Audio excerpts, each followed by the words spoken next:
मैं और मेरी छोटी बहन प्रीति बचपन से ही एक दूसरे के बेहद करीब थे। हमारा गांव छोटा था लेकिन हमारा रिश्ता बड़ा था। हमारे पिता का देहांत तब हुआ जब मैं 12 साल की थी और प्रीति सिर्फ 8 साल की थी। माँ ने हमें पालने के लिए सिलाई का काम शुरू किया। मैं माँ का हाथ बटाती लेकिन प्रीति पढ़ाई में अच्छी थी। माँ ने उसे आगे बढ़ने के लिए हर संभव कोशिश की। समय के साथ प्रीति ने अपनी मेहनत और काबिलियत से शहर में बड़ी नौकरी पा ली। उसकी शादी भी एक अमीर व्यापारी तुषार से हुई। वह अब एक आलीशान बंगले में रहती, जहां हर सुख सुविधा उपलब्ध थी, लेकिन उसकी जिंदगी अधूरी थी। मेरी शादी गांव के एक किसान रोहन से हुई। हमारा जीवन साधारण था, मिट्टी का घर, छोटी सी जमीन, लेकिन हमारी खुशी आरव था। आरव मेरी जिंदगी का केंद्र था। उसकी मुस्कान देखकर मेरी सारी थकान मिट जाती। प्रीति के जीवन में सब कुछ था, बस एक बच्चे की किलकारियां नहीं थी। उसने डॉक्टरों, दवाओं और तमाम उपायों का सहारा लिया, लेकिन माँ बनने का सुख उसे नहीं मिला। हर बार उसकी उम्मीदें टूट जाती। एक दिन प्रीति गांव आई। उसने मेरे बेटे आरव को देखा। वह गोरा, चंचल और मासूम बच्चा था। प्रीति उसे अपनी गोद में लेकर खेलती तो जैसे उसकी दुनिया बदल गई। उसकी आंखों में चमक आ गई और दिल में एक ख्वाहिश ने जन्म लिया। जब वह शहर वापस लौटी तो उसकी ममता जाग चुकी थी, लेकिन यह ममता जल्द ही उसके जुनून में बदलने लगी। कुछ दिनों बाद प्रीति ने मुझे फोन किया। उसने सीधे सीधे कहा, दीदी तुम्हारा बेटा बहुत प्यारा है, मैं उसे गोद लेना चाहती हूँ। मैं वादा करती हूँ कि उसे वह सब कुछ दूंगी जो तुम नहीं दे सकती। मुझे ऐसा लगा जैसे मेरे दिल पर किसी ने वार किया हो। मैंने गुस्से से जवाब दिया, प्रीति, आरव मेरा सब कुछ है।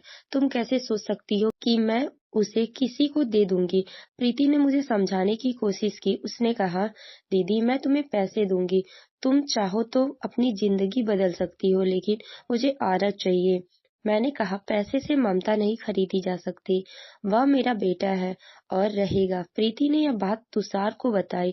तुषार ने कहा, यह मामला पैसे से सुलझ जाएगा, गरीब लोग ज्यादा जिद नहीं करते। प्रीति और तुषार गांव आकर मुझे और रोहन को 20 लाख रुपए का ऑफर दिया। रोहन को यह रकम बहुत बड़ी लगी। उसने मुझसे कहा, देखो, यह पैसे हमारे लिए भगवान का तोहफा है। हम इसे अपनी जिंदगी बेहतर बना सकते हैं। आरव प्रीति के पास रहेगा और वह खुश रहेगा। मैंने गुस्से से कहा, क्या तुम समझते हो कि मेरा बेटा कोई सामान नहीं है जिसे हम बेच दें? नहीं, मैं उसे किसी भी हालत में नहीं दूंगी।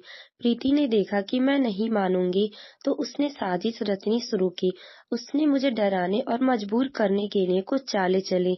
एक रात जब मैं और रोहन खेत पर थे, घर में आग लगाने की कोशिश की गई। हमारा घर पूरी तरह से बच तो गया, लेकिन मुझे समझ आ गया कि यह सब प्रीति का काम था। मैंने गांव के सरपंच को अपनी बात बताई। उन्होंने मुझे शांत रखने का कहा और कानून मदद लेने की सलाह दी। कुछ दिनों बाद एक रात ऐसा हुआ कि मेरी जिंदगी का सबसे बड़ा सदमा बन गया। आरव गायब था। वह अपने बिस्तर पर नहीं था। मैं पागल सी हो गई। मैंने गांव भर उसे ढूंढा, लेकिन वह कहीं नहीं मिला। तभी किसी ने बताया कि प्रीति और तुषार आधी रात को गांव से निकले थे। मुझे यकीन हो गया कि उन्होंने मेरे बेटे का अपहरण कर लिया। मैंने तय किया कि मैं प्रीति को उसके घर जाकर जवाब दूंगी। मैं और रोहन शहर गए। प्रीति के घर पर पहुंचने पर उन्होंने मुझे अंदर नहीं जाने दिया। मैंने दरवाजे पर खड़े होकर चिल्लाया, मेरा बेटा मुझे लौटा दो, वह तुम्हारा नहीं है। लेकिन प्रीति ने मिलने से इनकार कर दिया। तुषार ने कहा, आरव अब हमारा बेटा है, तुम्हारे पास उसे वापस लेने का कोई हक नहीं है। मेरे पास अब अदालत का सहारा लेने के अलावा कोई रास्ता नहीं बचा था। मैंने एक वकील से मदद ली। अदालत में मैंने कहा, मैं गरीब हूँ लेकिन मेरी ममता अमीर है। मेरा बेटा सिर्फ मेरा है। प्रीति ने अपने वकील से कहा, मैं आरव को बेहतर जीवन दे सकती हूँ, उसके लिए यही सही है। अदालत में हर दिन मेरी ममता को चुनौती दी गई। प्रीति ने अपने पैसे और ताकत से सब कुछ साबित करने की कोशिश की। हद तो तब हो गई जब प्रीति ने मेरे पति रोहन को मारने के लिए सुपारी दी। एक दिन रोहन बाजार कर रहा था। रास्ते में रोहन की तरफ एक तेज रफ्तार से गाड़ी अचानक से आने लगी, लेकिन रोहन ने किसी तरह अपने आप को बचा लिया। फिर एक दिन मेरे वकील ने प्रीति के एक नौकर से बात की। उसने बताया कि आरव को जबरदस्ती उठाया गया था। यह सुनकर अदालत में प्रीति के खिलाफ माहौल बन गया। आखिरकार अदालत ने फैसला सुनाया। जज ने कहा, माँ का रिश्ता पैसे से नहीं, दिल से होता है। बच्चा उसकी माँ के पास ही रहेगा। मुझे मेरा बेटा वापस मिल गया। प्रीति ने रोते हुए मुझसे माफी मांगी। उसने कहा, दीदी, मैं ममता के दर्द में अंधी हो गई थी। मुझे माफ कर दो। मैंने उसे माफ कर दिया, लेकिन यह भी कहा कि ममता का कोई विकल्प नहीं होता।